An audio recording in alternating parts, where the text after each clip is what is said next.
Manas is a new product planner in the automotive industry. He is essentially a Ranchi boy who is based out of Pune for 4 years now. He is an avid quizzer, a reader, and someone who is interested in habits and how they form. According to his own self-proclaimed introduction, he is someone who wanted to become a cricketer, almost started on the way to becoming a doctor before common sense and lack of necessary skills led to him being an engineer. Isn't that true for a lot of us? But he still does hope to don the umpire's hat one day, and I hope it's a dream that comes true in a not so distant future. So, Manas, welcome to the CTQ Smartcast on habit, routines, and systems, where we'll take a look at things that make you take habits that you've built over the years and pick your brains on how you've done that. So, here's my first question to you. 2020 has been a momentous year in the history of humanity, and I'd be remiss without asking you about any new habits that you've picked up in the past year. Tell us a little bit about that. Let me first start with a great realization that I had in 2020. See, I work out of a very traditional old school manufacturing setup wherein you're never comfortable till you see the other person who has to do their part of the job doing it.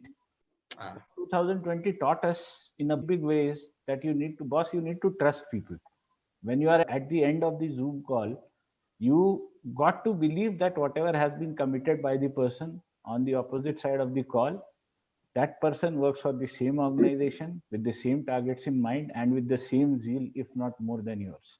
So that is one realization that I had, and I think that is going to stay with me. I am able to respect people a lot more. As regards habit, I think, and this has a great, I'd say this has a great story behind it. Actually, it is one of your, or rather, one of our common friends, Ramanand, who has been behind this. So I have gotten into the good habit of going after MOOCs of my choice in 2020. MOOCs for the viewers is a massively online courses.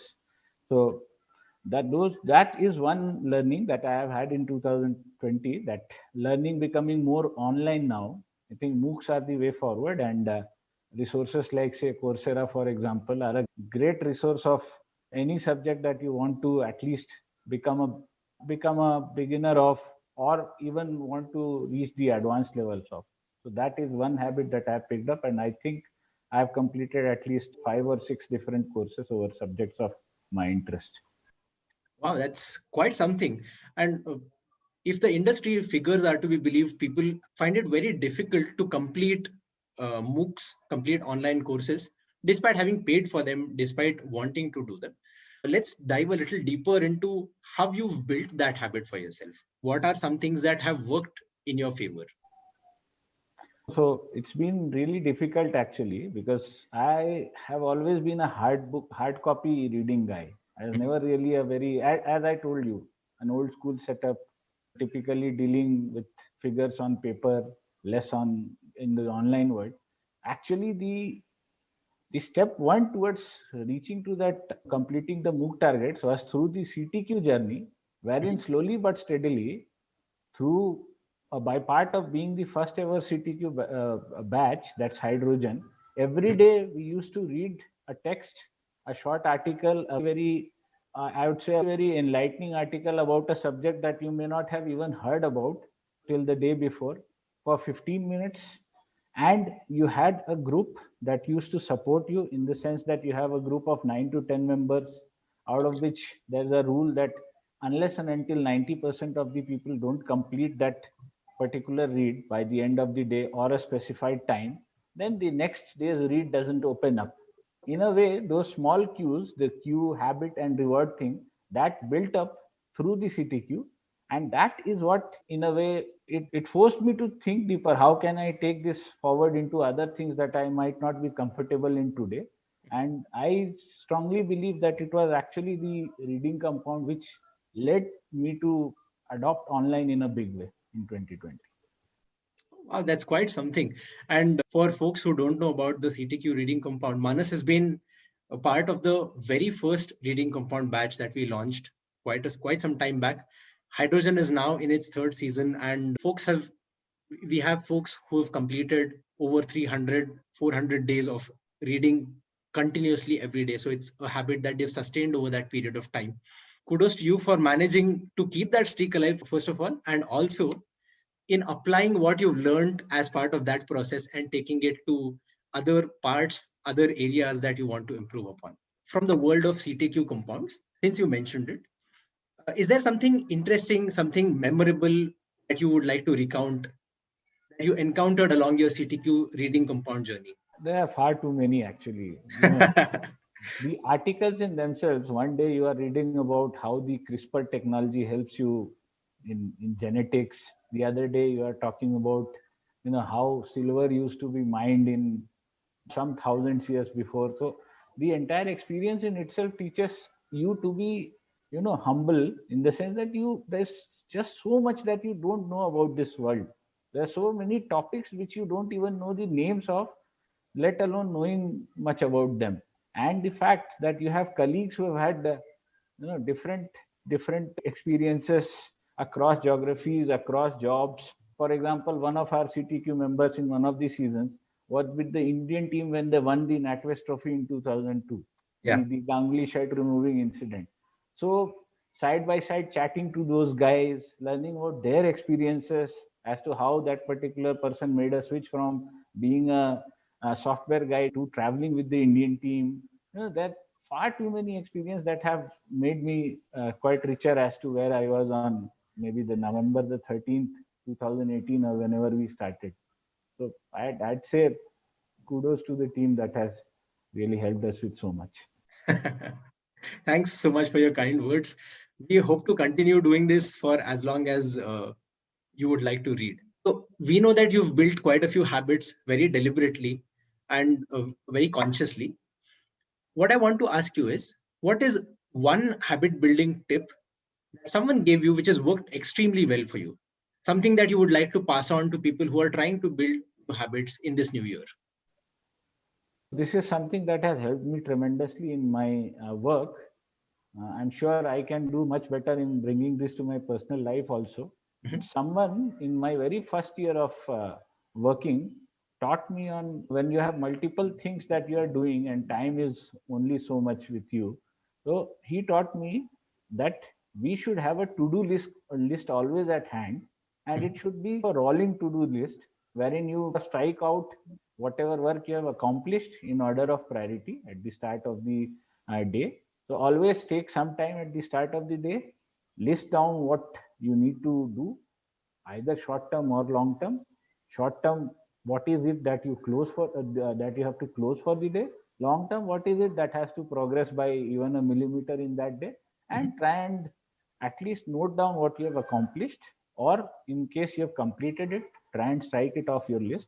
Think there's two things that kind of gets you into a thinking mode about the next day also, and also gives you a sense of accomplishment on what you have completed during the entire day, which is indirectly the same thing that we were talking about reward thing in the CTQ group. You complete Absolutely. an article, the next article gets unlocked. Absolutely. So when you tick something off your to-do list, your brain gets a dopamine hit, and that makes you feel good. That is the reward that keeps the loop going on the next day, on the next occurrence as well. If I may summarize what you've just said, keep an eye out for what is incoming, sort those incoming items by priority, and make sure that you explicitly call out the rewards to your brain so that you can very consciously build that routine for yourself. Couldn't have put it better. Perfect. So that's a very useful tip, Manas. Thank you so much for that. So since we are talking about something that has helped you at work and something that you would like to also bring to your life, let's move to a question about a habit of yours that has had a huge impact in your life. So tell us a little bit about that. It's more than a habit. It's a habit, but it's a routine. See, I always notice that on the days on which I have the best possible discipline followed, and I sleep at time and wake up on time, the day will, without question, even if I don't complete a few tasks, go as well as it can. But Okay. on the days when I don't have my restful sleep, the day doesn't really seem to pass as fast as the other days. So the one thing that I want to improve, and I am deliberately trying to do that these days, is having a very fixed time on when to call it quits in a day and prepare to sleep. Because as Matthew Walker also says in his book, a book that is recommended by, once again, your team, I think the timing of sleep and the timing of waking up dictate how your day is going to go. That is one thing that I want to inculcate. Yeah, as you rightly mentioned, sleep is a huge component on what affects productivity, what affects general well-being, because according to some latest research, it is believed that toxins and other compounds build up in the brain during the day, and sleep helps wash it all away, helps refresh the brain literally and otherwise. It's very interesting to have a system around ensuring that one gets good quality sleep. That's one to keep in mind for sure. And it has to be backward. If I know that I have to call it quits at say 8 p.m. in order to be in bed by 10:30, then I am also able to pace my task accordingly and also prioritize accordingly. So you asked me about one habit, but I think this is a summation of habits that can be improved if discipline is inbuilt into the way you operate. Absolutely. That's essentially what James Clear and Charles Duhigg also talk about when they mention habits that compound, or habits or keystone habits respectively, where the benefits of one habit spill over into all aspects of the life. Yes. Okay, so I think we've gotten quite a bit into the weeds so far with routines and rewards and systems. But before we go, let's do a little bit of light-hearted chatting around habits with some rapid fire questions. So let's see what are some quick fire answers you can come up with for these questions.